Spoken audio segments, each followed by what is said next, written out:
this day of our Lord, April 14th, 1849, we honor a man known as Sequoyah. And there can be no more appropriate honor for the man Sequoyah than to link his name with these magnificent redwood trees. As these trees erect and firm against the elements, so stood the Indian Sequoyah.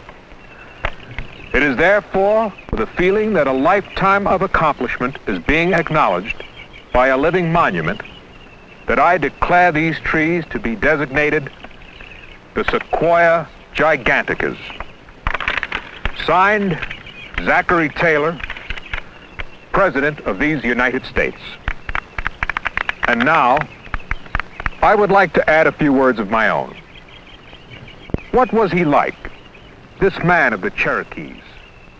This man who spent most of his... What was he like, my father? How could these here know what he was like? Like these trees? Stronger, perhaps, to withstand the winds of ridicule and ignorance that beat against him. Even now, but 6 years beyond his death, the truths and falsehoods of his life are so mixed that no man can separate them.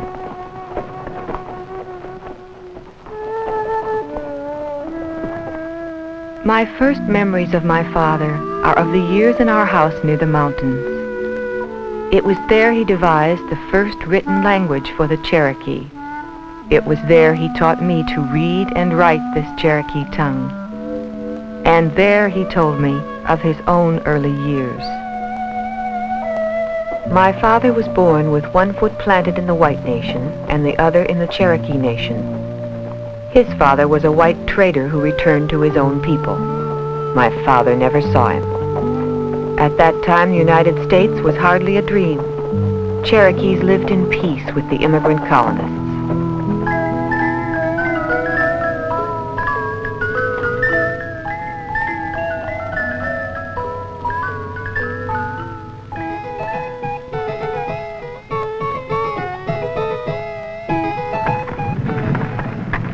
But the War of the Revolution turned these colonists who shared our land into Americans.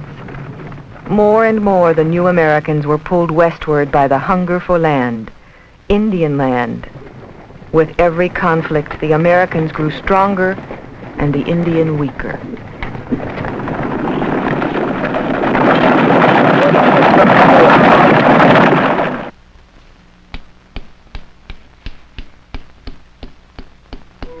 Few among us could recognize the sources of their strength, but Sequoyah believed it lay in their skills.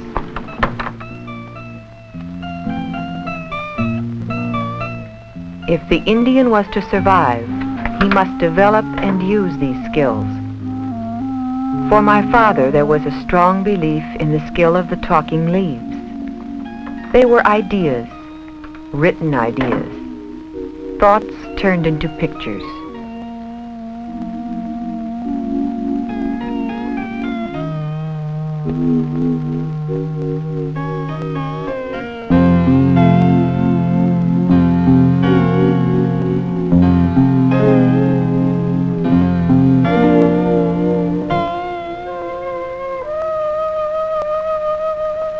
He wondered.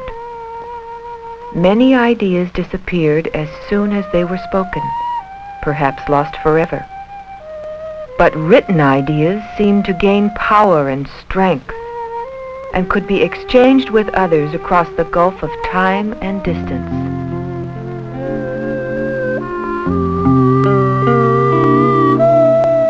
My father resolved to bring this power to the Cherokee. He would give the Cherokees a written language. He began by creating a picture for an object, a picture for a thing, drawing his pictures on barks every waking moment of the day. But scornful eyes watched my father, then criticized. Few understood his efforts, his desires.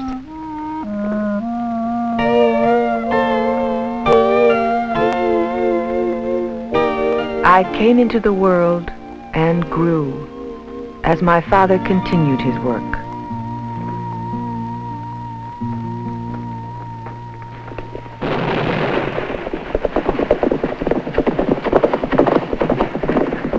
Only when the War of 1812 came upon us did he put aside his hundreds of barks to join the American Army as a scout and help defeat our enemies, the Creek Indians.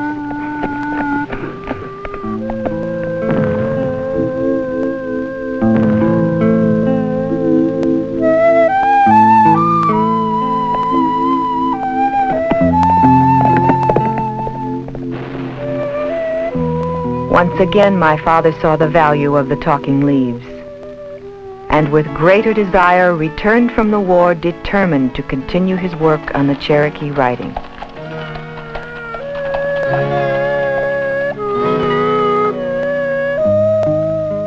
For years he toiled over his ideas, but with each year resentment grew against him. The elders of the tribe accused him of being in league with the powers of darkness. Even my mother lost faith. In a rage, she flung his barks, his tablets into the fire.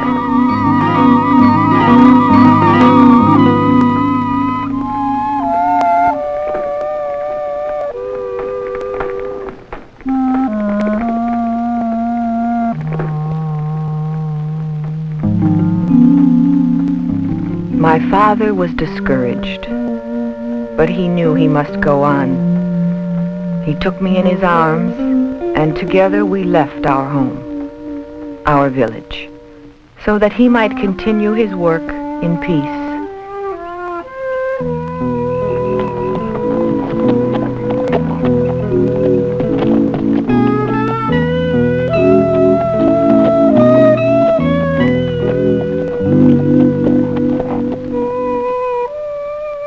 In our new home, he began his work again, but with a new idea.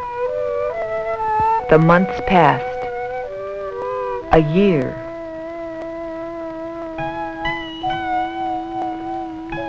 Then one day, I looked. I looked upon my father's completed work of the Cherokee writing. There were no pictures, but only strange marks.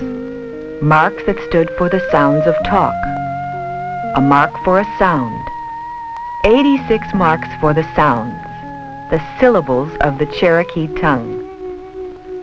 I was my father's first pupil.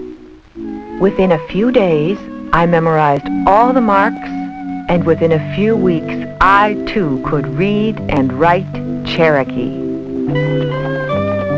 12 long years had passed in the creation of the Cherokee writing. Now we began a new journey, to teach the writing in our settlements along the Arkansas River.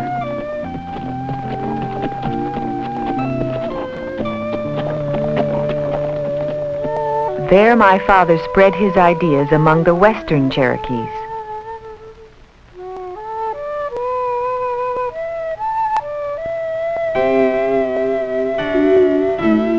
But many remained doubtful and suspicious.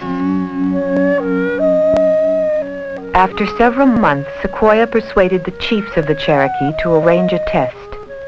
He asked each of the doubters among the tribal council to speak a few words. He wrote these on paper, then called me into the room as he left. I read the words that had been written exactly as they were spoken. The elders of the tribe were now convinced. Sequoyah was declared our teacher, a man of wisdom and a chief. For us, he was the sum of all the Greek philosophers. Writing and reading became the goal of our people. Old and young learned together.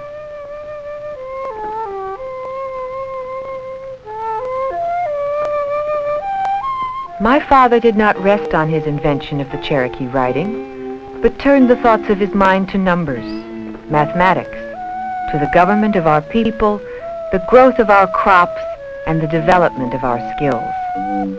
To be a Cherokee was a proud thing. Yet intrusions upon Indian land continued. Treaties were signed and broken. Finally, when gold was discovered on our land, we were overrun. The American soldiers my father had fought alongside were now loosed against us. The entire nation of Eastern Cherokees was forced to give up its land.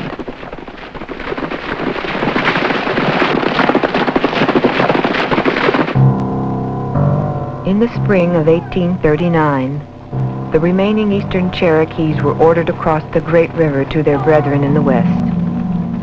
13,000 of us, herded by thousands of soldiers. We endured months of suffering and misery on that forced march to the Oklahoma Territory. Uncounted graves mark that route we call the Trail of Tears.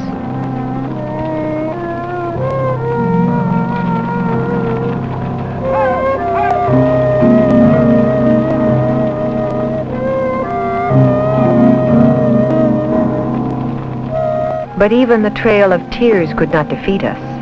Our people began to build a new Cherokee nation in the West. My father, now an old man, also returned to his creations. His mind was still laden with ambitions. He had heard the legend of the lost language, that ancient mother tongue from which all Indian speech descended. It was said that this language was still spoken beyond the Rio Grande. Sequoyah was obsessed with that legend. He believed the tribes would again become strong if they could unite under one language.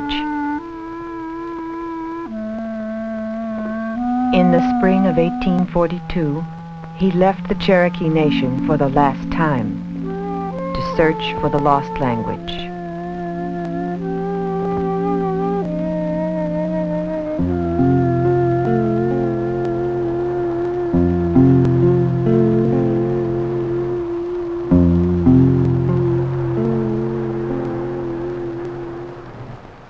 For my father, it was a journey whose end was darkness. In August 1843, beside a lonely campfire in Mexico, he died.